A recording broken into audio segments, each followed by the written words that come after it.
Hello boys and girls. Alas 8 ng gabi ngayon. Pero mukhang alas 5 lang hapon. Yung mga bahay dito, ang cute. Yung bahay ni Utol, ang cute oh. Mukha silang maliliit pero pagpasok mo laki. May basement pa. Tahimik. Wala kang makikitang makukulit. Wala kang makikitang mga nag-aaway sa kalsada, nagiinuman sa kalsada. Okay, mga marites at mga ano pa ba, Mario. Malinis. Saan linis?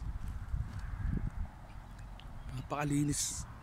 Nakakahiyang magtapo ng upos sa kalsada eh. Linis. Bilib ako, bilib.